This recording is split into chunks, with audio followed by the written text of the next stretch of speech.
ನಮಸ್ಕಾರ, speed plus ಕರ್ನಾಟಕದ ವಿಶೇಷ ಕಾರ್ಯಕ್ರಮಕ್ಕೆ ಸ್ವಾಗತ. ನಾನು ನಿಮ್ಮ ಕಿರಿಕೀರ್ತಿ. ಓದ್ಯಾ ಪಿಶಾಚಿ ಅಂದರೆ ಬಂದೆ ಗವಾಕ್ಷಿ ಅನ್ನೋ ಹಾಗೆ ಮತ್ತೆ ಸುದ್ದಿ ಆಗ್ತಾ ಇದೆ ಕೊರೋನಾ. ಕರ್ನಾಟಕದಲ್ಲಿ ಆ್ಯಕ್ಟಿವ್ 47 ಕೇಸಸ್ಗಳು. ನಿನ್ನೆ ಒಂದೇ ದಿನ 9 ಕೇಸು, ಅದು ಅಷ್ಟು 9 ಕೇಸು ಬೆಂಗಳೂರಲ್ಲಂತೆ. ಭಯಪಡುವ, ಆತಂಕ ಪಡುವ ಅವಶ್ಯಕತೆ ಇಲ್ಲ. ಯಾಕಂದರೆ ಇದು ಕೊರೋನಾದ ಉಪತಳಿ J1 ಅಂತ. ಅಷ್ಟೊಂದು ಎಫೆಕ್ಟಿವ್ ಏನಲ್ವಂತೆ. ಆದರೆ ಆ್ಯಾವ್ರೇಜ್ 8 to 9% ಆಫ್ ರೇಟಲ್ಲಿ, ಅಂದರೆ 100 ಟೆಸ್ಟ್ ಮಾಡಿದ್ರೆ ಒಂದು 8 ರಿಂದ 9 ಜನಕ್ಕೆ ಪಾಸಿಟಿವ್ ಕೇಸಸ್ ಬರ್ತಾ ಇದೆಯಂತೆ ಆ್ಯಸ್ ಆಫ್ ನೌ.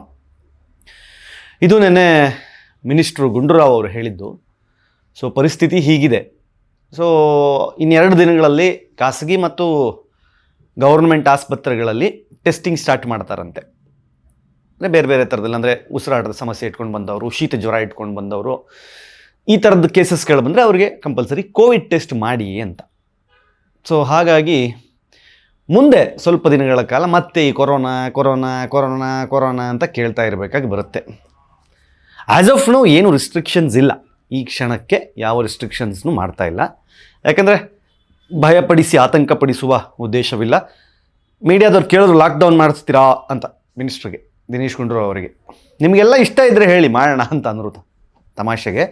ಬಟ್ ಆ ಥರದ ಪರಿಸ್ಥಿತಿ ಬರಲಿಕ್ಕಿಲ್ಲ. ಯಾಕಂತಂದರೆ ನಾವು ಇತ್ತೀಚೆಗೆ, ಅಂದರೆ ಒಂದು 15-20 ದಿನದ ಕೆಳಗೆ ತುಂಬ ಜೋರಾಗಿ ಕೇಳಿದ್ವಿ, ಮಲೇಷಿಯಾ, ಸಿಂಗಪೂರಲ್ಲೆಲ್ಲ ಸಿಕ್ಕಾಪಟ್ಟೆ ಜಾಸ್ತಿ ಆಗಿಬಿಟ್ಟಿದೆಯಂತೆ ಮತ್ತೆ ಕೊರೋನಾ, ಸಾವಿರಾರು ಕೇಸಸ್ಗಳಾಗಿದೆ ಅಂತ. ಹಾಗೇ ತಣ್ಣಗಾಗಿದೆ. ಯಾಕಂದರೆ ನಾನು ಆಗಲೇ ಹೇಳಿದಾಗ ಕೊರೋನಾದ ಉಪತಳಿಯಾಗಿರುವಂಥ J1 ಅನ್ನೋದೇನಿದೆ, ಇದು ಅಷ್ಟು ಎಫೆಕ್ಟಿವ್ ಏನಲ್ಲ. ಅಂದರೆ ಅದರಿಂದ ಸಾವು ನೋವಾದ ಉದಾಹರಣೆಗಳಿಲ್ಲ, ಯಾರಿಗೂ ತುಂಬ ಸೀರಿಯಸ್ ಪ್ರಾಬ್ಲಮ್ ಆದ ಉದಾಹರಣೆಗಳಿಲ್ಲ. ಬಟ್ ಟೆಸ್ಟ್ ಪಾಸಿಟಿವ್ ಬರ್ತಾ ಇದೆ. ಇದರಲ್ಲೂ ಏನು ಅಂತಂದರೆ ಬೆಂಗಳೂರಿನಲ್ಲೇ ನೆನ್ನೆ 9 ಕೇಸ್ ಆಗಿರೋದ್ರಿಂದ ಸ್ವಲ್ಪ ಟೆನ್ಷನ್. ಯಾಕೆ ಏನೇ ಆಗಲಿ, ಏನಾಗಲಿ, ಏನು ಬಿಡಲಿ, ಕೊರೋನಾ ಬಂದಿದೆ ಅಂದ ತಕ್ಷಣ ಟೆನ್ಷನ್ ಆಗಲ್ವಾ? ಸೊ ಹಂಗೆ ಟೆನ್ಷನ್ ಆಗೇ ಆಗುತ್ತೆ. ಬಟ್ ಯಾರೂ ಸಹಿತ ಈ ವಿಚಾರವಾಗಿ ತಲೆ ಕೆಡಿಸ್ಕೊಳ್ಳೋದು ಬೇಕಾಗಿಲ್ಲ. ಒಟ್ಟು ಬೇಜಾರೇನು ಅಂತಂದರೆ, ಆಯ್ತು ರೀ, ಇವಾಗ ಎಷ್ಟೊಂದು 3-4 ವರ್ಷದಿಂದ ನೆಮ್ಮದಿ ಕೆಡಿಸಿ ಇಡೀ ವಿಶ್ವನೇ ಅಲ್ಲಾಡಿಸಿ ಗುಡಿಸಿ ಗುಂಡಾಂತರ ಮಾಡಿದ್ದಿ ಕೊರೋನಾ. ತೆಪ್ಪಗೆ ಇನ್ನಾದರೂ ತೆಪ್ಪಗಿರೋದು ಬಿಟ್ಟು ಅವಾಗ ಬಂದು ಚೋಕ್ ಕೊಟ್ಟೋಗೋದಿದೆಯಲ್ಲ, ಇದನ್ನು ತಡ್ಕೊಳ್ಳೋದು ಸ್ವಲ್ಪ ಕಷ್ಟ. ಯಾಕಂದರೆ ಏನೋ ಈಗ ಆ ಟೈಮ್ನಲ್ಲಿ ಎಷ್ಟೋ ಕೆಲಸಗಳು, ಎಷ್ಟೋ ಜನರ ಬದುಕುಗಳು ನಾಶ ಆಗೋಯ್ತು ಲಿಟ್ರಲಿ. ಅಭಿವೃದ್ಧಿ ಕುಂಠಿತ ಆಗೋಯ್ತು. ಕೆಲವು ರಾಷ್ಟ್ರಗಳು ಮಾತ್ರ ಅದರಿಂದ ಚೇತರಿಸ್ಕೊಂಡು ಮತ್ತೆ ಕಮ್ಬ್ಯಾಕ್ ಮಾಡಲಿಕ್ಕೆ ಸಾಧ್ಯ ಆಯಿತು. ಇನ್ನು ಕೆಲವು ಇವತ್ತು ಒದ್ದಾಡ್ತಾ ಇದ್ದಾವೆ. ಈ ಪಾಕಿಸ್ತಾನದಂತಹ ರಾಷ್ಟ್ರಗಳು ಬಿಡಿ, ಅವುಗಳಿಗೆ ಪಾಪ ಇನ್ನೂ ಸುಧಾರಿಸ್ಕೊಳ್ಳೋದಲ್ಲ, ಅವು ಇನ್ನೂ ಎದ್ದೇಳೋದೇ ಕಷ್ಟ ಇದೆವು.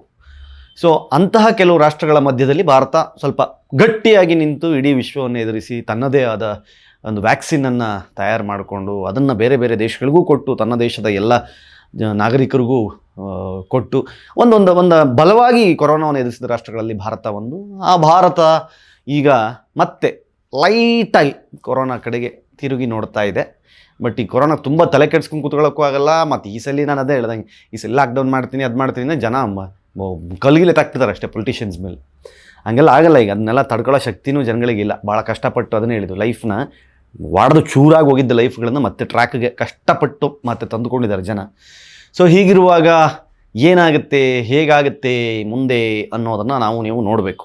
ಬಟ್ ಆ್ಯಸ್ ಆಫ್ ನೌ ಅಂದರೆ ಕರ್ನಾಟಕದಲ್ಲಿ ಈಗ 47 ಆ್ಯಕ್ಟಿವ್ ಕೇಸಸ್ ಇದೆ. ನಿನ್ನೆ ಟೋಟಲ್ 104 ಟೆಸ್ಟ್ ಮಾಡಿದ್ದಾರೆ. ಅದರಲ್ಲಿ 9 ಕೇಸ್ಗಳಲ್ಲಿ ಪಾಸಿಟಿವ್ ಬಂದಿದೆ.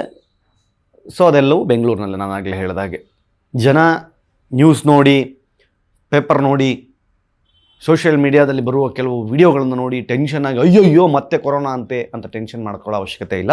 ಬಟ್ ನಿಮ್ಮ ಸೇಫ್ಟಿಯಲ್ಲಿ ನೀವಿರಿ. ಸಾಧ್ಯವಾದರೆ ಮಾಸ್ಕ್ ಹಾಕ್ಕೊಂಡು ಓಡಾಡಿ. ತಪ್ಪೇನಿದೆ? ಯಾರಿಗೆ ಗೊತ್ತ್ರಿ ಎಲ್ಲಿ ಬರ್ತದೆ, ಹೆಂಗೆ ಬರ್ತದೆ, ಯಾವಾಗ ಬರ್ತದೆ ಅಂತ. ಸುಮ್ಮನೆ ನಾನು ಹೇಳ್ತಾ ಇರೋದು, ನಾವು ದೊಡ್ಡವ್ರ ಹೊರಗಡೆ ಓಡಾಡ್ತೀವಿ, ಮಾಡ್ತೀವಿ, ನಾವೆಲ್ಲೋ ಹೋಗಿ ಮನೆಗೆ ಹೋಗ್ತೀವಿ, ಮಕ್ಕಳಿರ್ತವೆ, ಏಜ್ ಆದವ್ರು ಇರ್ತಾರೆ. ಸೊ ಅವರಿಗೆ ಹರಡುವ ಸಾಧ್ಯತೆಗಳಿಂದ ಸ್ವಲ್ಪ ನಾವು ಹುಷಾರಾಗಿರಬೇಕು ಅಂತಂದರೆ ಸ್ವಲ್ಪ ಮಾಸ್ಕ್ ಹಾಕ್ಕೊಂಡು ಕೈಗೆ ಸ್ಯಾನಿಟೈಸರ್ನ ಹಚ್ಕೊಳ್ಳಿ. ಮತ್ತೆ ಅದೇ ಲೈಫಾ ಅಂತ ಅನ್ಕೋಬೇಡಿ. ನಮ್ಮ ಶುಚಿತ್ವಕ್ಕೆ, ನಮ್ಮ ಸುರಕ್ಷತೆಗೆ ಅದನ್ನು ಮಾಡಿದ್ರೆ ಏನಾಯ್ತು ಹೇಳಿ? ನಮ್ಮ ಸೇಫ್ಟಿಗೆ ನಾವಿರೋಣ, ಮಾಸ್ಕ್ ಹಾಕೊಳ್ಳೋಣ, ಸ್ಯಾನಿಟೈಸ್ ಮಾಡ್ಕೊಳ್ಳೋಣ, ಹುಷಾರಾಗಿರೋಣ. ಏನು ಈ ಸಿಕ್ಕಿದ್ದನ್ನು ಮುಟ್ಟೋದು, ಸಿಕ್ಕಿದ್ದನ್ನು ತಿನ್ನೋದು ಸ್ವಲ್ಪ ಕಮ್ಮಿ ಮಾಡೋಣ. ಏನಂತೀರಿ? ಕೊರೋನಾ ಆತಂಕ ಮೂಡಿಸದೆ ಮತ್ತೆ ಹಾಗೇ ಮರೆಯಾಗಲಿ ಅಂತ ನಾವು ಬೇಡ್ಕೊಳ್ಳೋಣ. ನೋಡ್ತಾ ಇರಿ ಸ್ಪೀಡ್ ಪ್ಲಸ್ ಕರ್ನಾಟಕ. ಇದು ನಿಮ್ಮಿಂದ ನಿಮಗಾಗಿ, ನಿಮಗೋಸ್ಕರ. ಮತ್ತೆ ಸಿಗ್ತೀನಿ. ನಮಸ್ಕಾರ. Speed plus Karnataka.